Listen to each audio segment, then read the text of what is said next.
pagi saudaraku, selamat jumpa kembali dengan Renungan Gereja Baptis Indonesia Depok. Semoga semua dalam keadaan sehat. Sebelum kita mendengarkan belajar tentang firman Tuhan, baik kita berdoa terlebih dahulu. Tuhan Yesus yang baik, terima kasih Tuhan sudah menolong kami, menjaga kami sepanjang malam hari tadi. Pagi ini kami mau merenungkan firman-Mu. Tolong Tuhan memberi kami pengertian, pemahaman, dan memberi kemampuan kami untuk dapat melakukannya sesuai dengan tuntunan Tuhan. Dalam nama Tuhan Yesus kami sudah berdoa. Haleluya, amin. Nah, saudaraku, tema di bulan April ini Gereja Baptis Depok adalah tekunlah berdoa agar tetap teguh dalam menjalani kehidupan sesuai dengan kehendak Tuhan.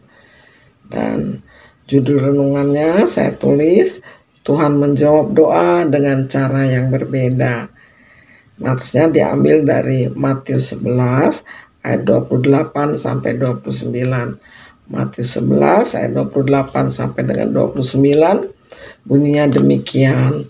Marilah kepadaku semua yang letih lesu dan berbeban berat, aku akan memberi kelegaan kepadamu.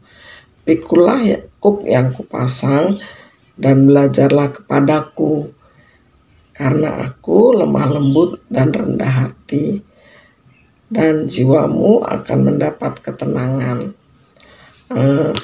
Alkitab menulis perintah untuk kita tetap berdoa dengan tekun. Di 1 Tesalonika 5 ayat 17, Rasul Paulus menasihati jemaat di Tesalonika untuk tetaplah berdoa. Apapun kondisinya, tetaplah berdoa.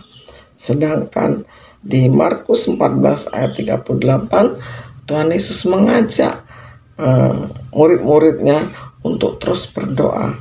Berjaga-jaga dan berdoalah supaya kamu jangan jatuh ke dalam pencobaan.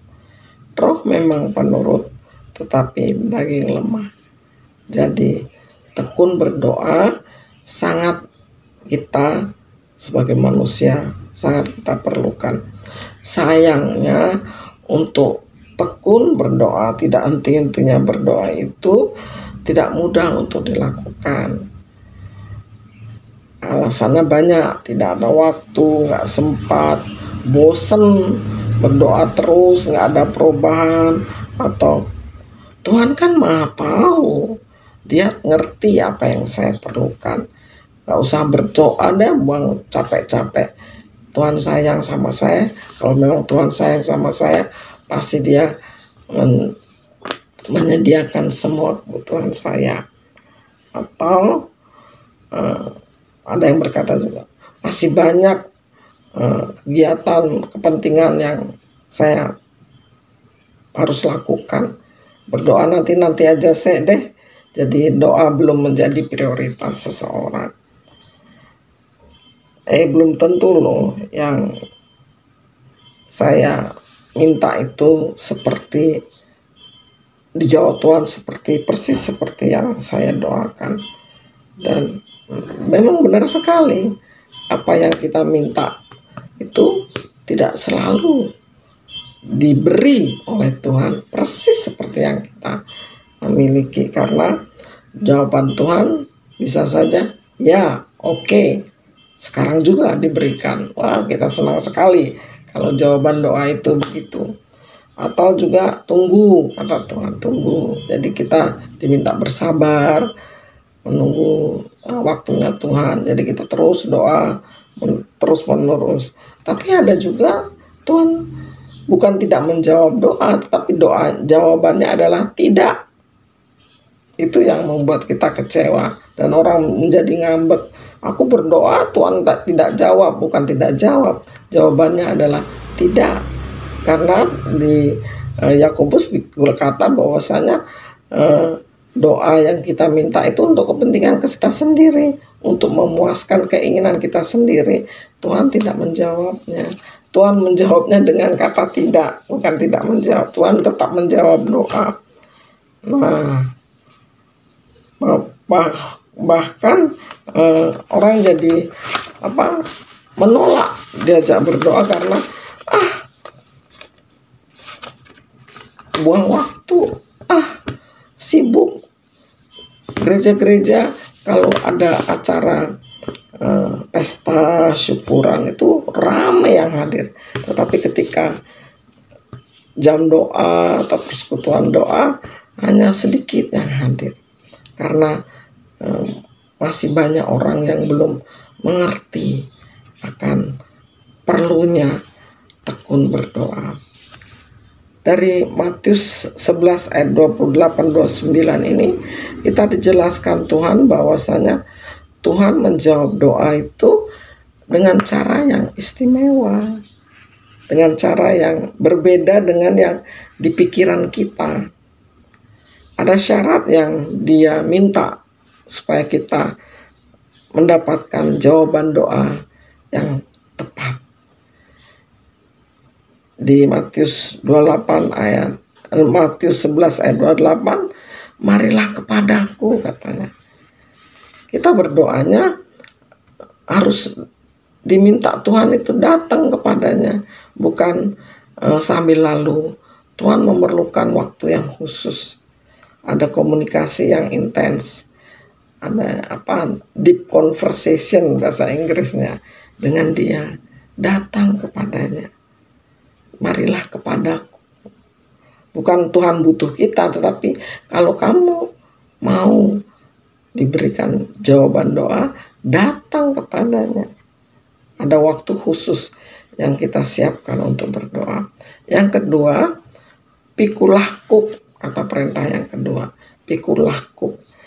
Tuhan mau supaya kita berpengalaman dengan Dia. Kita bertanggung jawab atas masalah-masalah yang ada. Kadang-kadang kita, Tuhan tolong selesaikan masalahku, tapi kita tidak mau menghadapinya. Kita tidak mau bekerja bersama Tuhan, mengerjakan pekerjaan atau tanggung jawab itu. Pak Peres lah Tuhan yang mengerjakan, seolah-olah Tuhan itu pembantu. Ya, Tuhan nggak mau, pikulahku.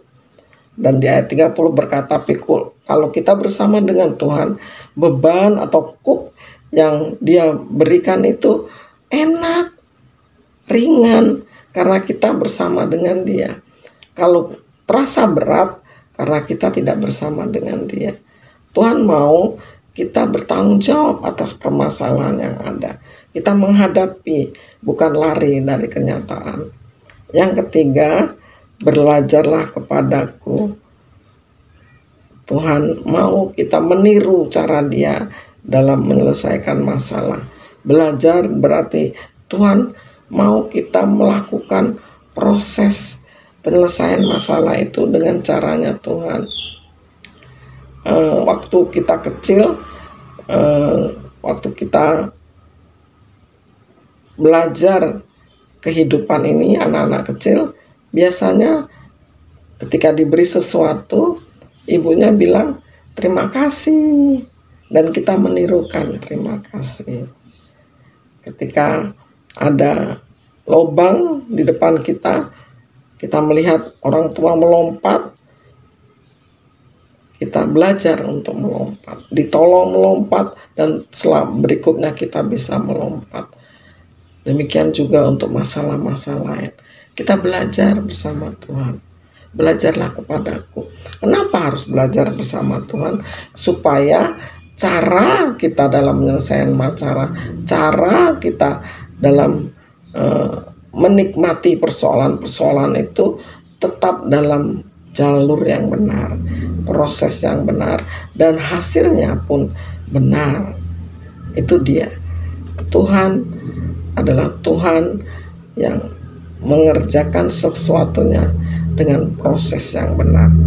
Alkitab banyak menceritakan bagaimana Tuhan memberkati bangsa-bangsa, orang-orang yang dikasihinya dengan proses yang benar. Tidak hanya sewaktu-waktu, tidak hanya instan, tetapi melalui proses.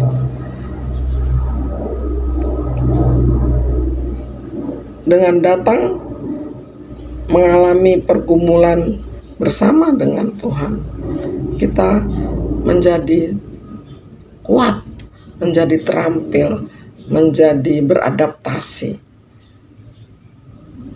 Tuhan tetap memberi mukjizat, memberi kesembuhan. Tetapi kalau kita tidak bersama dengan Tuhan, ketika mukjizat itu terjadi, kita tidak tidak beradaptasi, tidak menyadari bahwasanya Tuhan sudah bekerja. Tetapi ketika kita bersama dengan Tuhan, proses lambat laun dari rasa sakit yang berkurang, kemudian dipulihkan pelan-pelan, kita menikmati kenikmatan yang luar biasa dengan pertolongan Tuhan. Ayat 30 berkata, sebab kuk yang kupasang itu enak dan bebanku pun ringan. Tidak terasa masalah itu akan selesai ketika kita bersama Tuhan. Dan Tuhan menjawab doa secara istimewa. Untuk tiap-tiap orang berbeda. Untuk saya harus melalui proses B. Untuk si Anu harus melalui proses C, dan lain sebagainya. Dan semua dalam koridor pertolongan Tuhan. Prosesnya benar, caranya benar, dan hasilnya benar. Tuhan menjawab, mengatakan janjinya, dan engkau akan mendapatkan kelegaan. Bayangkan kalau kita tidak melalui proses yang benar, instan, akan menghasilkan kekecewaan karena yang terjadi bukan kehendak Tuhan, tetapi kehendak kita. Tuhan menjawab doa dengan cara yang berbeda karena Tuhan mengasihi kita. Tuhan menjadikan kita dewasa secara rohani karena bertanggung jawab atas diri sendiri, atas persoalan diri sendiri, dan sekaligus bergantung kepada pertolongannya untuk terus belajar dan belajar. Kiranya Tuhan Yesus berkati kita dengan kuat dan semangat untuk terus berdoa agar kita terus hidup benar, melalui proses yang benar, dan mendapatkan kelegaan. Tuhan Yesus memberkati.